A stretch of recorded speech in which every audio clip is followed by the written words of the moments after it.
I know you know this guy. I'll take a stab at this one. So, so as far as mixing those two, here's what I think is cool about that is what a lot of folks have their own story to tell, and I think you're right, that's important to do. When you're in a position like it sounds like you guys are, where you're telling somebody else's story, at some point before you were telling their story, they told you theirs, right? And they sold you on their story. And they made you a believer out of what it was that they were doing or wanted to do or wanted to say.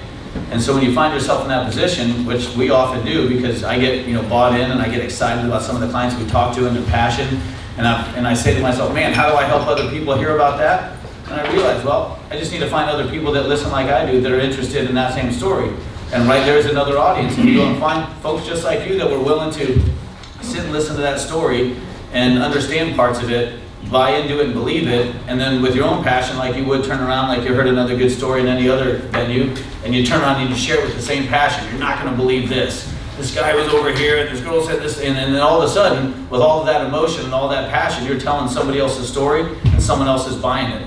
And in some worlds, they call those fish stories. They continue together. But at the same time, that's the way you mix the two. You just find other folks that were willing to listen just like you were, because they had to sell you just like you need to sell someone else on their story for them as an advocate.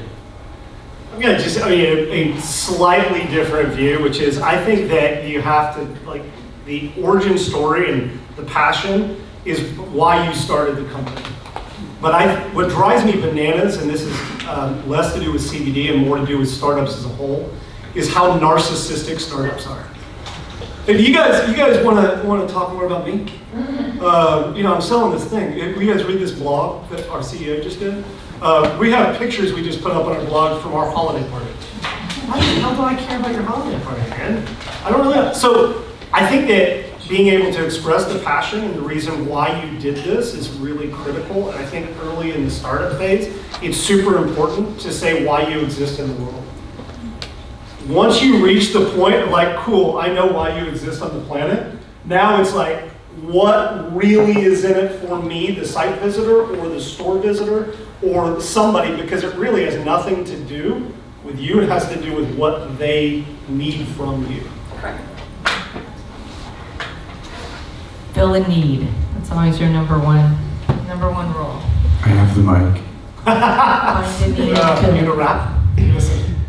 What is the appropriate relationship between marketing dollars and net sales over time?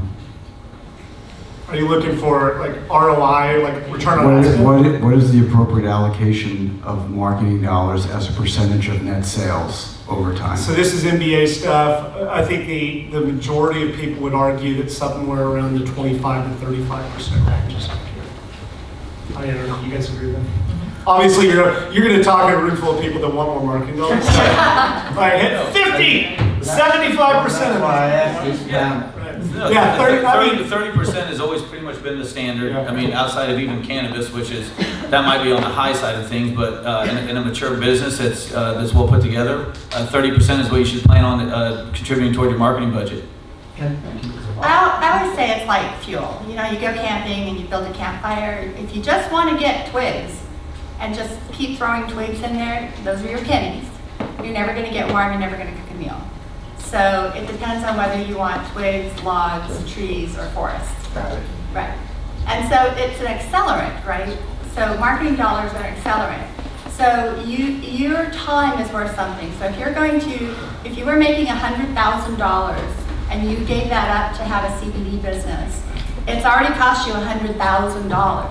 So you can say, I'm only going to spend $5,000 a month on marketing, but that means that the year is going to cost you $160,000. So you have to really think about the cost of not marketing, not the cost of marketing. Good point. Yes? I think I just really want to complain. I've been in marketing for 25 years, and I spent the last, a little more than 2 years, trying to get my product online. I actually rep other manufacturers, so I'm kind of a broker manufacturer's rep. Believing in these products, they're all tested, everything's good. And I did everything 8 hours a day that a full-time paid employee would do to get onto, the big websites and in the bigger stores national. I was the first one on Range Me, if you know what that is. for a CBD dealer and arranged me, went to everything. And my big complaint is that I never was able to really get into decision makers to tell my story. I just couldn't do it, and it's not like me not to be able to do that. So, you know that before December 20th, it was illegal, so that was really tough. And then after December 21st, everybody got in. The big pharma is getting in. How do I, as an independent dealer, get through to these people to tell my story? I mean, outside of just throwing every dollar in the world at it, is there another way? Is there like a shift in the way that I could be working right now? And you're B2B, you're working for trying to find other businesses? I prefer B2B. Matter of fact, I don't like B2C. I'll start by addressing the pain, like Bill Clinton says, I feel your pain. It's tough. This is a tough industry, and for those of us that have been around the world of marketing and advertising for a long period of time, and they walk into this, and I think we all sort of dream about the day when it's just like another business. It'd be a lovely time. But the regulatory environment is difficult, so yeah, it is not easy. It is challenging. It does require innovative thinking and technology and things like that. On the B2B side, right now, the stuff that's trending best is highly personal touch outreach multi-channel. So send somebody a LinkedIn invitation and send them an email, and then hopefully they get an ad, and then send them another email, and then call them, and things like that. But it is a noisy environment. Yeah, I'm going to continue on that. So I definitely feel your pain. I've been doing marketing and advertising I graduated from San Diego State in '99 with a degree in marketing and advertising until I got in the cannabis. Now, I do disagree. I kind of hope not anytime soon does it get to be like everything else. I'm having a blast doing marketing, even as challenging as it is, and it's tough. You've got to be tenacious. It's an industry that's not only just loaded with startups, but the industry itself is a startup. So you've got lots of founders that are also C-levels that are also new at being a C-level executive and starting a company and understanding marketing, so they're wearing a lot of hats. And quite often, the decision makers you need to talk to have the least amount of understanding about what it is you want to talk to them about. So the touch points, I think, are personal touches. I'm on LinkedIn, I'm pretty active. I'm not on any other social media, but very few people in this industry are so big that they don't have the time to take a look at what sort of response they're getting from LinkedIn, which is my own brand marketing for me, and I do that for my company. But every time I get thumbs up, I look at I like that, right? I just kind of check it out. But when people leave comments or support things I were saying, or maybe they even challenge them, whatever, that gets my attention. And then a spirited dialogue over there. But you find yourself at least communicating with one person within a company and building some rapport. It doesn't take much for that person to want to take credit for meeting you and want to bring you into their system if you've got something intelligent to offer. And so that's what I do. I found myself building rapport with one person, saying, hey, how can I talk to that person? I want to tell them what we're doing. They want to be the person that introduced you to them. And so that's often a good way that I found to get to decision makers, beyond just being tenacious and going around to these conferences and finding out what they're doing on social so you can be a part of the conversation. But just reach out and touch them directly. Nobody's that big yet where we can't, get back to somebody and have a good conversation. Yeah, last year I met Dr. Berman here, and he's a great resource, phenomenal. And I reached out, he reached back, and then that was it. It's like, to what degree? And what I was really asking is, I understand a lot of the different marketing techniques that we've used, for a long time. It's just so insane how many people are touching this industry right now. It is. It's insane. And I really love the fact, Celeste, that you're doing education, because I believe that education is really where it's at. So I'm really supporting you in that. So that's another avenue, is by being the educator, you become the authority. So I dig that. But if you could give me one concept of how a paradigm shift from traditional marketing and social media is traditional, can you think of anything that I could be Can I ask you who you're trying to reach? Like, who is the they? Because I represent manufacturers, I'm trying to reach Albertsons and Save-On, and there's groups of beauty supplies, and all of a sudden I'll walk in and they've got their own brand. So can I ask you why you're going from startup to big box? Because there's an entire category that you just kind of stepped over. And there are a lot of like smaller and regional things where you aren't in that hyper competitive space because they're likely not ever going to buy from you because you can't scale. You can't get your stuff into 300 Walgreens as a trial, right? So they're not likely to talk to you. So maybe looking at who is the right audience for you, and it might not be chains as big as you're thinking. The second thing is your messaging. How many of you get 5 of these a day? Hi, I saw you on LinkedIn. Will you buy my product? Like, I can't delete those fast enough. So what value are you offering, you know, and how can you build a relationship first and a sale second? Thank you very much. Yeah. That's helpful. Hi, can you guys speak specifically to what channels in marketing and what the tactics are that you're using to spend these marketing dollars, and specifically if you've had success with affiliate marketing? Yeah, I can cover this real quickly. So here's the current state of the industry right now. Pay-per-click, Google ads are getting approved. The problem is the destination site can have no mention of CBD. It can have mention of hemp oil, but not CBD. And so Google will scrutinize the destination site. So your CBD site, it's spun up, it's awesome, it's converting. You have to create a duplicate site or a clean site strategy. Big pain in the ass. It's possible. Facebook ads. Whew, one of the reasons I don't have hair. Facebook ads, topicals only, clean site strategy as well. Facebook will deny you because the wind has shifted or has gotten cloudy. And even if you go through the letter of the law and you follow their policies, you will have to go through and try to resubmit. It's really, really difficult. It's just a challenging environment. So the best thing we got going, that's all the bad news. Best thing we got going right now is programmatic. So programmatic, we're getting impressions on Forbes, USA Today. You could probably speak more to No, you're doing great. where you're getting So I'll impressions. get you business cards. But the best thing we have going is really high quality programmatic ads. And so that's display advertising bought by an algorithm.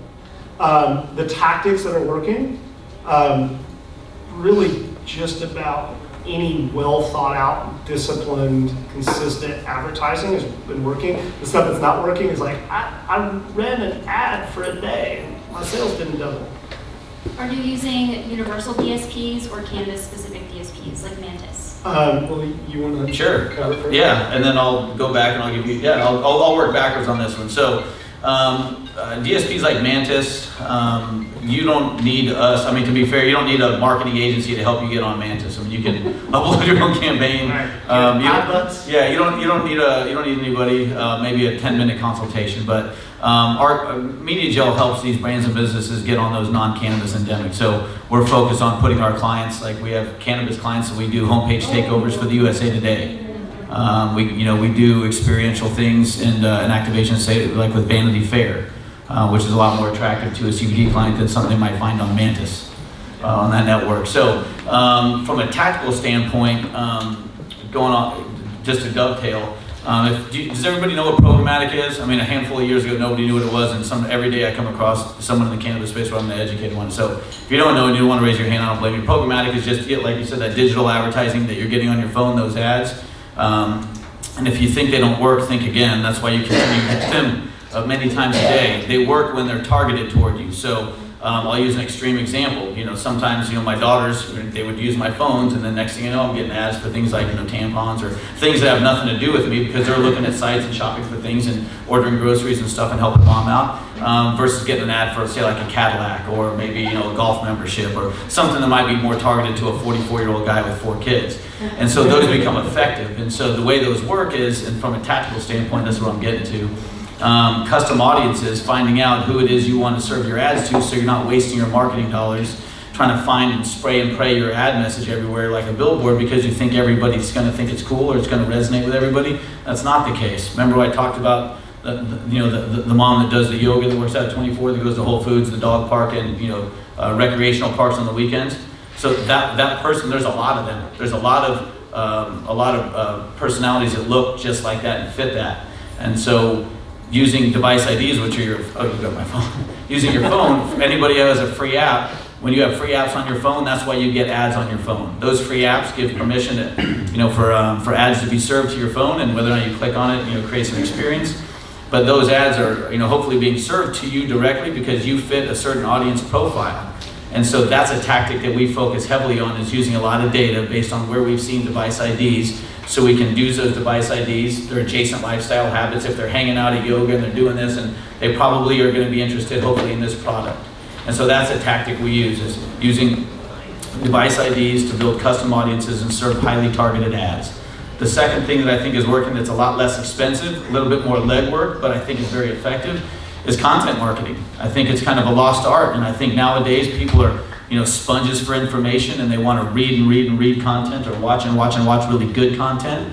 And sometimes as a founder who believes in their business, writing a great blog or putting a good white paper together, a nice piece of content, and publishing that out there, and getting that sort of information to drive people to your website, and then retargeting them after they get to your website so you can continue to develop a relationship with them. That's a tactic. Just starting off, getting their attention, directing them to your website for more information, then following up with them like you would in any other sales funnel, like, hey, I saw you visit our website, hope you had a great experience, love to offer you 50% off, or so on and so forth. And those are two tactics that we work with a lot. One's a little bit more expensive and more of a commitment. The other is something that I can encourage one to do on their own, and we can support it with a little bit of copywriting and placement.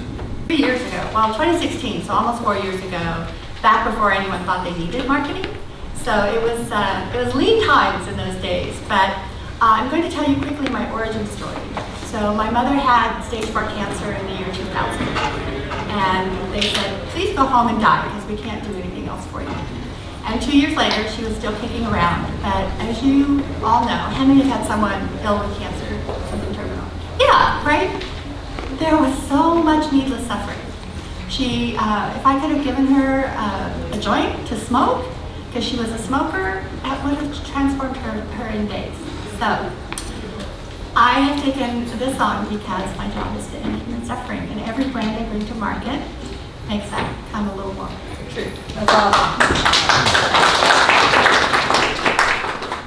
Okay, let's move right on. Well, that's a pretty hard act to follow. Right, Chris? That's why I got you there. Yeah, I don't have as good of an origin story. Chris Franks, I'm the founder and CEO of Clever Funnel. We do the business side of the CBD business, primarily online. Work with some really cool brands, including Rave Life and Steam.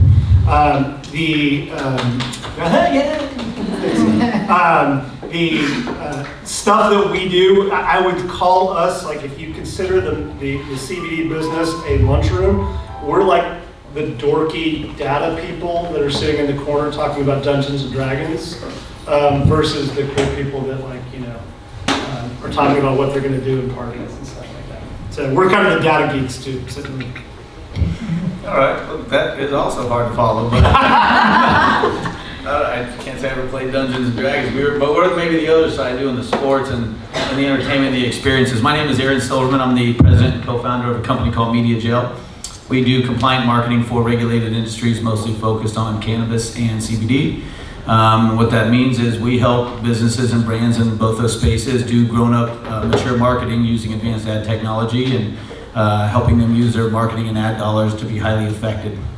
I've been in the industry since 2005, coming up on 14 years, maybe 15, I don't know, kind of lost track. And I too had a similar story. I won't go into it just because you already did, and I think that was fantastic, but we all have our story, and it's important that it's told, and I use that as a motivating platform to kind of help start bringing things through the industry that people were going to need. And I found myself learning that nobody knows anything about marketing and advertising in this industry for many, many years, and there was a lot of NASCAR kind of marketing going on, and I didn't think that was a good way to help people build trust with brands. So I decided to kind of help polish this industry's image up and re-stigmatize it by doing some really good, intelligent, creative marketing and advertising for clients and people that were trying to build brands and businesses in this space. And far and away the best sports jacket of anybody. Well, that's part of marketing. Sometimes you might not remember my name or what I said, but you'll remember the guy that jacket. And that's the idea. Okay, so, Aaron, I'm gonna start with you. Sure. So each of you guys have clients, obviously, that you do marketing for. What problem have you heard the most from your clients who are in the CBD space? And what has been the best solution that you've seen work for them? Still me first, yes? You first. Okay. Those are great. That's a great set of question. The problem, believe it or not, that I've heard the most, and it's almost a throwaway question, is we can't afford to do or spend blank on marketing for whatever the reason is. And that's something we hear a lot, at least I do. And in hearing that they don't have marketing dollars or that they can't afford to do intelligent, grown-up marketing campaigns, says to me that they're either not using, and I guess and the second question was, what is it we recommend to? And what worked best? And what worked best. And then what worked best was helping them find and understand how it is that they can afford it or where to go find those marketing dollars. More often than not, if they are in fundraising stages, some of the best advice I give them is, I look at what it is they're doing to raise money, determine whether or not they even have a line item for marketing, and when they don't, which is most often the case, we often suggest that they not only put that in, but it impresses investors to see that you've taken marketing into account. Nobody expects you to sell a product or build a brand without a marketing budget. So that's kind of the first thing we do, is either help them identify the importance of it, and then after they digest it, we help them find that.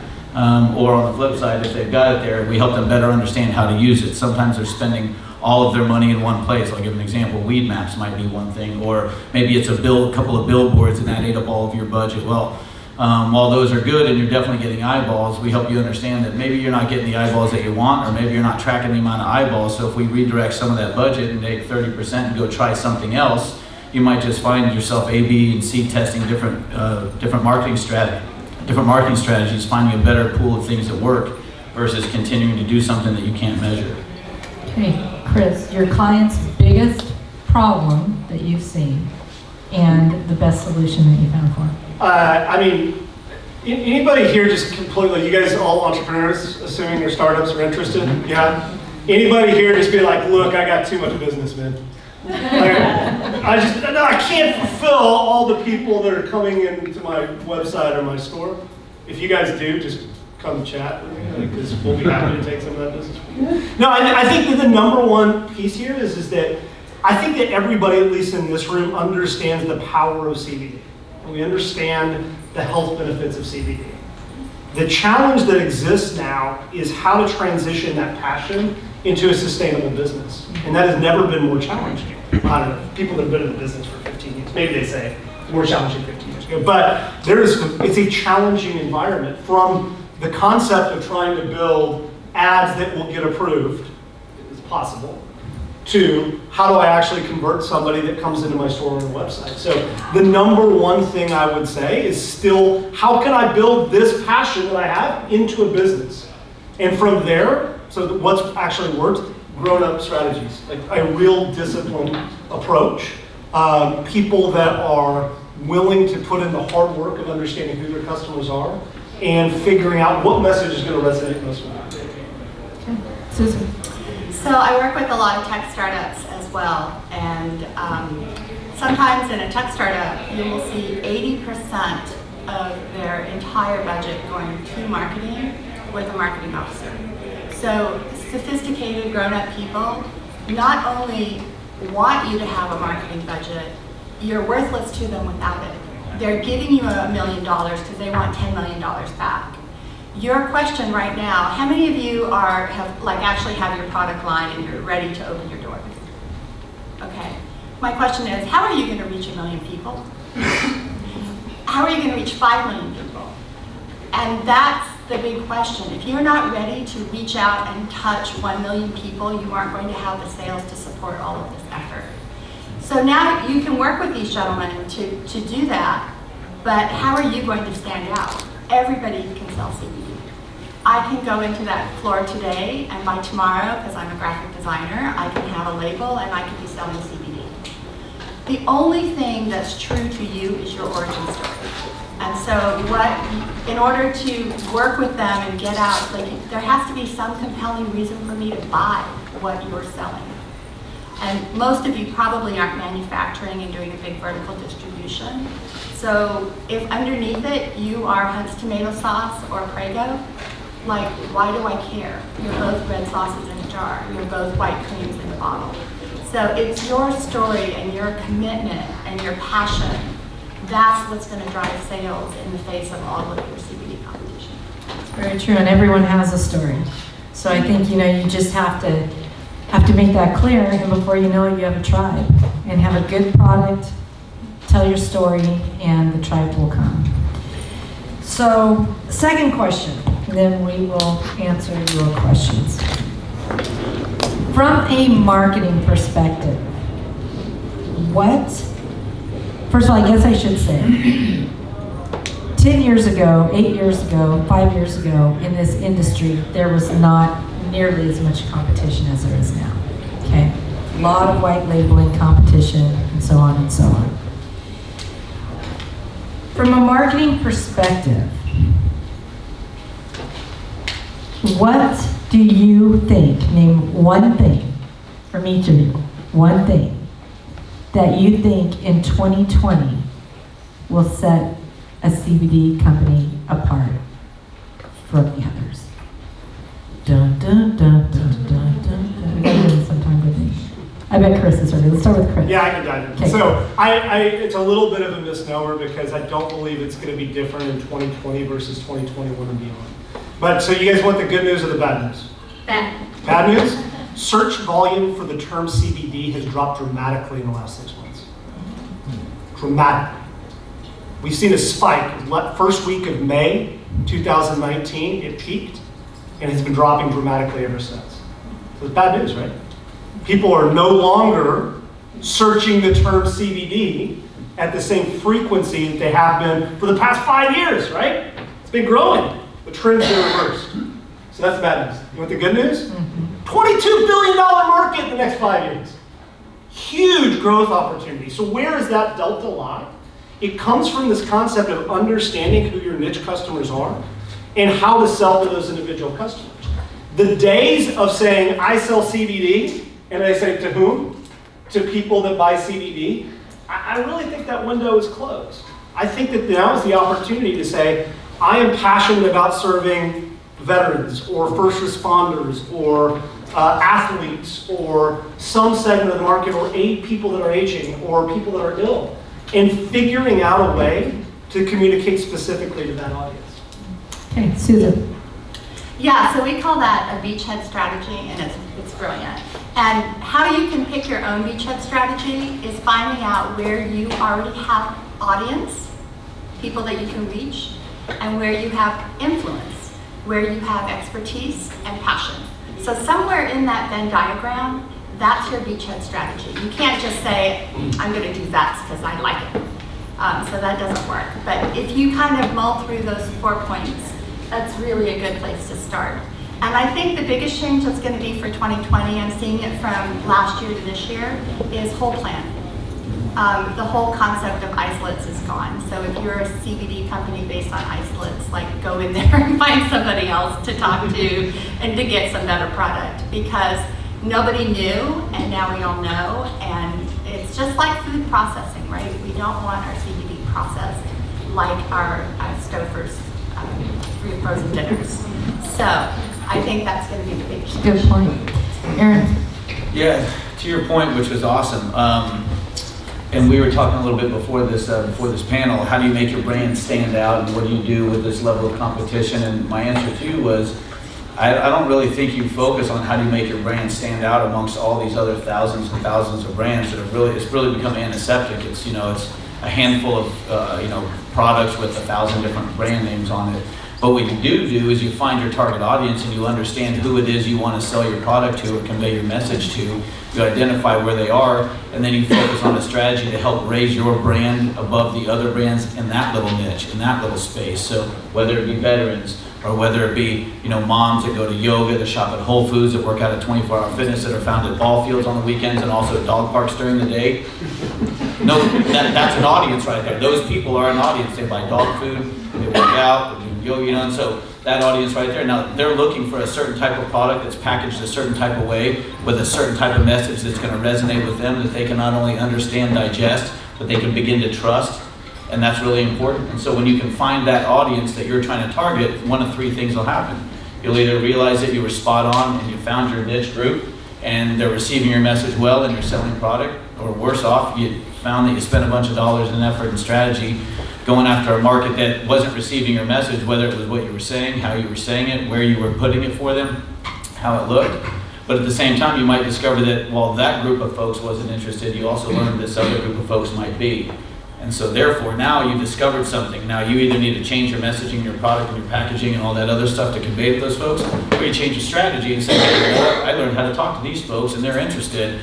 If I want to talk to these folks, I should hire someone that can help me better, communicate a message to them. So that's what I think you need to do. And to your point, it's not about rising above everybody else. Right now, it's way too noisy. It'd be like calling somebody's name, trying to find them in a concert. What you need to do is go find out what section they're in and kind of narrow it down a little bit, and then start going row by row, hollering their name, and you'll have a much better chance of finding who you're looking for. God, that's a great analogy. That is a great analogy. Yeah, Fully steal. I'll remember attribute that one. No, that's okay.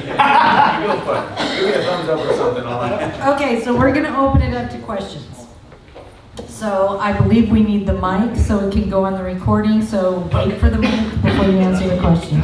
I got a lot of voice. But at the recording. So yeah, it's kind of a weird thing. So I wasn't going to ask a question because we love Chris so dearly, but I actually have a genuine question now because of what you guys said. So for me to sell my story is easy. I'm a 5-time deployed veteran who got hit in Iraq, easy. But you guys have all said something that struck something that we just read over there is, what's the difference between our story and selling and the person's story coming into our store and on our website, and how do we mix the two? Say the second part of that. So we all have our story, as you Right. guys said. You have your origin story, but that's not what we sell. We actually sell the client's story. So how do we intermingle those two things amongst all of this? Well, I think that you should be selling your story to get more client stories. So people, we are tribal. And so if I have a choice of buying from 2 or 3 or 4 manufacturers, even if they are all targeted towards vets, one's going to ring true, one's going to ring truer because it's your story. That is unique, and everything that you've told me, like goosebumps, right?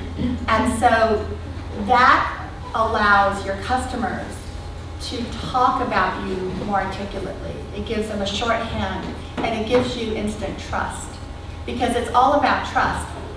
I can't actually buy anything unless I've read Amazon reviews, because I want to know, is this trusted, and Yelp. And this has caused this weird little anxiety. So unless I can come to your website and you can create some social trust through your story, I'm more likely to leave than stay.